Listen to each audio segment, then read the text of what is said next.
Welcome back. The last session of paper presentation on track one.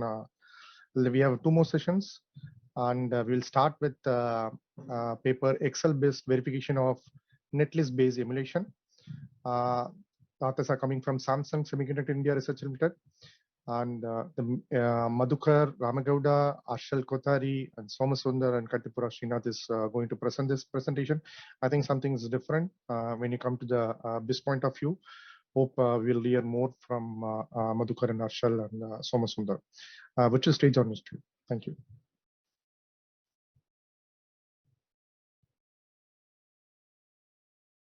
Hello all, I'm Madhukar Ramegowda from Samsung Semiconductors India. To start with, I would like to thank DVCon India Conference Committee for providing this opportunity to present. Today, I would like to present a newly developed verification methodology of XLBIST on emulation using the netlist. This methodology enabled us to spend a lot of time to speed up and cover the verification of XLBIST functionality on this machine. In this presentation, we concentrate on why this methodology was used and developed and the challenges we faced during the convergence of SOC targeted PNR netlist onto FPGA-based ZeBu emulator and the results achieved. Before I start, I would like to thank my co-authors Harshal, Kothari, and Somasunder, and also special thanks goes to Synopsys AE team for their unconditional support and guidance to successfully execute this complex verification methodology. So agenda in this presentation, we will cover the introduction of XLBIST, the XLBIST architecture we'll touch upon, and then the implementation part will go into the detail before getting into the XLBIST verification and why this XLBIST verification on emulation was used and what are the challenges we faced on the emulation PNR netlist before going into the results achieved. To start with ever-changing and ever-improving process technology, complex silicon chips are becoming integral part of functionality, of system functionality. So in ADAS-based system on chips, functional safety requirements have become very stringent. Meeting relevant automotive specific ISO standards is also getting very challenging. To provide dynamic in-system testing for critical functions, advanced intelligent test, or we call it AIT, with a X-tolerant logic built-in self-test, which we call XLBIST, is implemented in SOC. So what this gives is in-system self-test is a must for digital designs where functional safety is very critical. And XLBIST is a very promising method to address the ISO 26262 standard with automotive safety integrity levels up to ASIL D. XLBIST is also developed as an industry-first X-tolerant architecture that eliminates all X in the design. And XLBIST significantly increases the fault coverage in a very less time. AIT controller, again, this is getting into a little bit detail. AIT controller initiates the XLBIST in the functional mode, supports the detection of stuck at or the transition faults. So this also supports multiple seeds stored on chip for the in-system test or supplied externally through the external ROMs or external memories. XLBIST are run at power on, power off, and in-system via SOC. This is the very high level of XLBIST ARM-based architecture block layer. So I would not get into the very details of it because again, this is a little bit of out of scope, but I would like to mention here that the AIT plays a very central role in triggering and controlling the XLBIST run of all different cores of the SoC. Basically, the software controls the entire flow through the JTAG interface. And very specific to this architecture, we can see two different memory, that is ROM and RAM, from which the seeds are loaded into and run to detect the faults in all 41 cores of the SoC. This SoC which we run at 41 cores in it.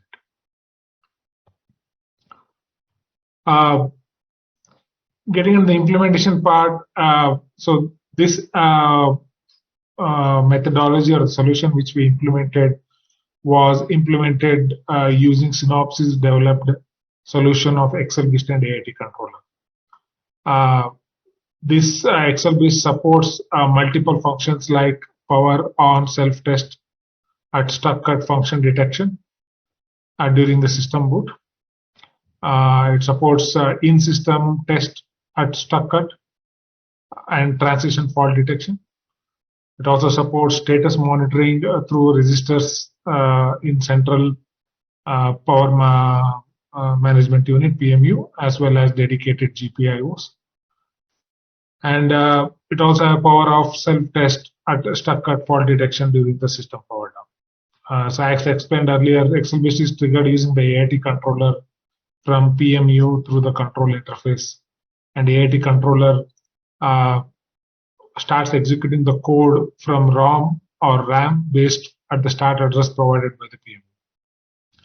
This allows the flexibility to run the XLBIST for entire SoC or a very specific course of SoC as and when we need. And status of the XLBIST run is available through the status interface of AIT or through a dedicated GPIOs. This is a block diagram representation of AIT controller. And it also explains the XLBIST sequence. To explain in a very nutshell, during the boot, hardware will initiate the XLBIST sequence. Status will be available in the GPIOs to decide the next action if any failure happens. So you can get to see the XLBIST error, XLBIST status, whether it's in the error or it's running or not. During the in-system testing, software will initiate the XLBIST sequence. Software will poll the registers to know the status of the test. Once the complete status is read, status bit is cleared by the software for the next run. So that's what this state reset, this verification flow here the flow chart is pointing to. The host can then decide the next action if it reads failure or error in the XLBIST. Regardless, if no response initiated by hardware or software, the test continues to execute to end. So this is an XLBIST module. This is a very general representation of a picture from the picture point of view. So this is just an example of what I actually explained here. Since it's kind of out of scope for this specific presentation, I will not get into the very details of this. This is the XLBIST verification flow. Firstly, XLBIST verification flow involves a gate level simulation, GLS, for all real use case functional scenarios. So the pie chart here on the left shows that almost all of the possible features that needs to be verified on this SoC. The highlight and pie chart is the PMU hardware FSM initiated. Power on stuck at XLBIST via ROM is one of the key power on functional safety feature which needed impractical time to complete in the GLS if we go with the normal flow. So the numbers, the amount of time required is in the next page, but hence the idea of verifying the XLBIST on emulation platform was coined. XLBIST is not bypassed by default. That's the flow which is on the right side, verification flow. By default, it's not bypassed, but if necessary, XLBIST bypass can be controlled through the GPIO.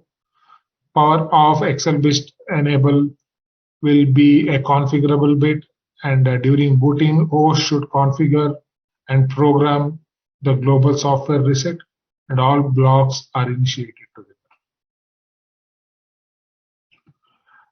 So as explained before, why this XLBIST verification on emulation was coined needs to have a detailed understanding of why it was tried on emulation. As you can see, in functional mode, XLBIST can be performed in post mode via boot ROM or in system mode via RAM. To achieve close to 100% coverage, tens of seed with 50,000 plus pattern, which is we call pseudo random pattern generator (PRPG). Vectors are generated and stored in the ROM or RAM after DFT block level testing. So basically, you have 50,000 plus patterns in the ROM and RAM.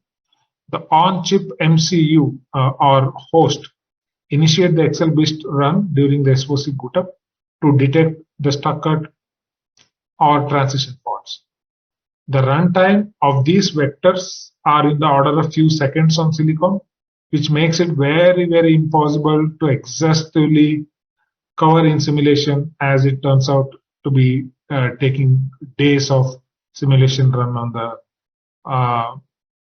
the simulator.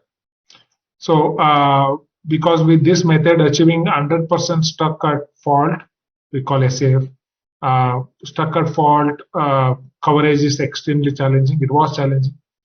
It is also impossible to simulate full pattern ROM code, AIT instructions with SOC level DV simulation. So XLBIST functionality verification of all cores and transition from transition mode of subblocks is challenging, taking weeks of time to complete sample patterns. This is just for sample patterns, and to do all with the real patterns, it's going to take months probably. So what we thought is optimization of test faults runs of subblocks is also very time-consuming flow. And just to give a number level, you can see in the table, that table in this page gives out to you the time it takes for silicon patterns to run on the GX. And you can see if I kind of add up to this specific SOC, again, it could take a total of 92 years of waiting still, but still with even 92 years of running, it won't complete the complete 100% coverage. So because of that, emulation based XLBIST verification was thought of, and using silicon ready place and route netlist, emulation based XLBIST functionality verification was zeroed in to speed up and to optimize the test faults runs of subblocks. Since XLBIST insertion happens on netlist, netlist-based emulation building was very necessary. And netlist-based emulation building needs verified silicon-ready netlist of blocks, emulation-targeted I/O memory, IOs and the memory models, and synthesizable file models. All these were prerequisites to build the emulation. And the size of the emulation build, which we specifically used, this was 4 modules, and the challenges to converge the build was very challenging. One of the few to mention here is that recognizing and black boxing of 5 modules not required for XLBIST was quite an extreme task to do, and also inlining of leaf levels modules within SOC to make sure that it converges. And another challenge was keeping the routing congestion levels within the FPGAs was also very tedious, and it was quite a iteration which it took for us to make the congestion level in the FPGA to keep it below 7. And also, ultimately, it took really 50 plus combinations of place and routing related switches on the ZeBu to be used and experimented before we could get the emulation build converged and complete. With above said efforts, we were able to kind of successfully execute the first ever attempted Netlist-based emulation flow to verify the SOC function, which is the XLBIST in this case. So with that explained, I hope you understand why the emulation-based XLBIST verification was thought of. Once the image was run, the results came up, and we can see that AIT ROM with tens of seeds, 50,000 pseudo patterns, vectors of targeted blocks were loaded into the booting stage. And once it's loaded in the booting stage, power on stuck at XLBIST through the ROM was successfully executed. So we were able to run full SOC and block level power on XLBIST verification run at system clock frequency. And as you can see in the table, the XLBIST of each blocks run successfully at speeded up rate of nearly 2000x to all the way to 7,700 times faster than the GLS type.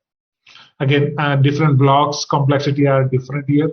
That's why the speeded up rate is a little bit different. But generally, in terms, we could definitely able to successfully test the optimized flow of the test flows and test plots of the sub-block level.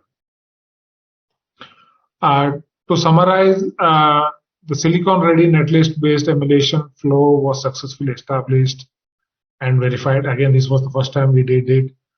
And 100% power on stuck at XLBIST verification coverage was achieved.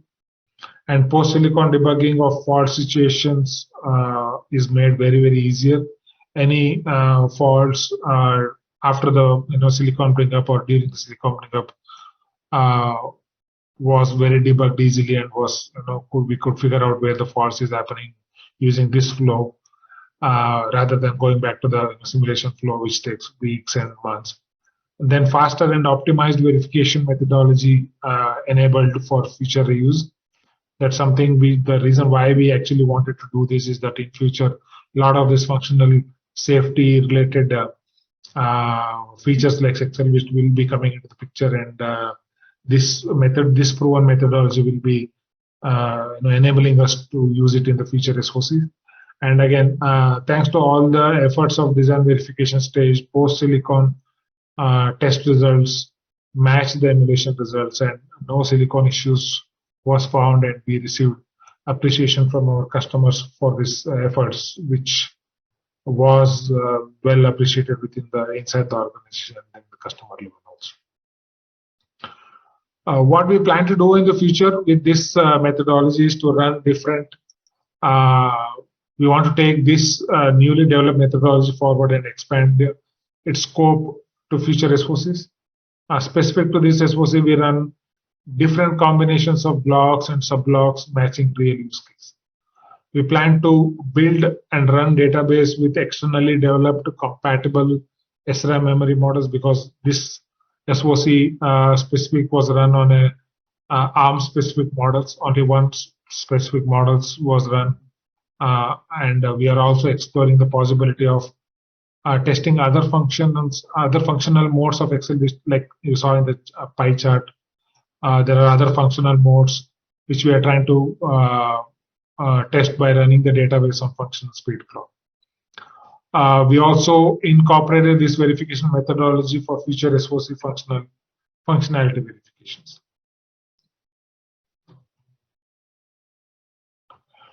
I would again thanks again for the DV team, DVCon India conference committee for this opportunity, and support and input from my co-authors Harshal and Somasunder. Thank you very much. Thank you, Madhukar. Yeah, thank you, Madhukar, for the presentation, and it was very good on the inputs, especially people who may be not aware about certain topics. I'll be waiting for a few questions, but in the meantime, I just want to start from my side, especially on the how do you connect with respect to ASIL point of view, because as you also talked about stuck at one and all the other stuffs, right? So with respect to ASIL point of view, so I just want to know, how do you take care in the emulation, but I think emulation, I don't know whether it will be considered from the ASIL, but maybe you can just give some idea about with respect to ASIL point of view as well. Yeah, I think it's a very good question. From the emulation point of view, we didn't thought too much about from the ASIL point of view, because it was kind of an initial first attempt from the organization. It's also kind of first solution from the Synopsys as well. So we wanted to prove the concept first rather than going very aggressive towards the ASIL side. So as you saw in the pie chart, the only thing which we wanted to do is to get this flow, the methodology, because it has been never done, and we want to make sure that all the memory, the shift which happens in the XLBIST actually goes through, because I think, when you actually do this emulation specific memory, you implement in the FPGAs, that logic chain or the path chain is not that straightforward or easy. So that was what we actually thought. We didn't actually get into that level of ASIL level in this experiment. Sure, and I think hopefully we'll be taking forward. There is one more question that we received. In emulation, it is 0 or 1, right? So there is no X specifically. So how easy it was to debug actually the stuck of 0 and 1 faults? Excellent question. we did got into that scenarios where it's a very tricky way of how you actually find it. But in emulation, yes, it's 0 and 1, but it's a memory shift we actually do. That's what AAT controller does, right? It's shifting the memories. When we shift the memories, we can actually see the patterns moving from one to another. So that's what we call seeds. And the moment we identify the seeds, which seed got stuck, because in emulation you actually get the dump and you actually go and see which is the seed which you actually getting stuck. We went to that seed and try to find out whether the shifting is happening or in which exactly pattern where the shift has stopped. So that is how we kind of debug. Again, it's not that we are debugging on the emulation platform. It's kind of taking back the dump, looking back, going back and tracing and things like that. Sure. Okay. Thanks. I think hope it is answer, and also, and going forward, maybe these things where you will take care, and maybe in the next DVCon you will be presenting in a better way. Thanks, Madhukar. Yeah. And also we compare the dump which we get from emulation to the GLS dump, because GLS is the basic benchmark. So we just compare it and see what is actually going on. Thanks, Madhukar, once again, and thanks to the team completely, and thanks to Samsung India Research Limited. Thank you.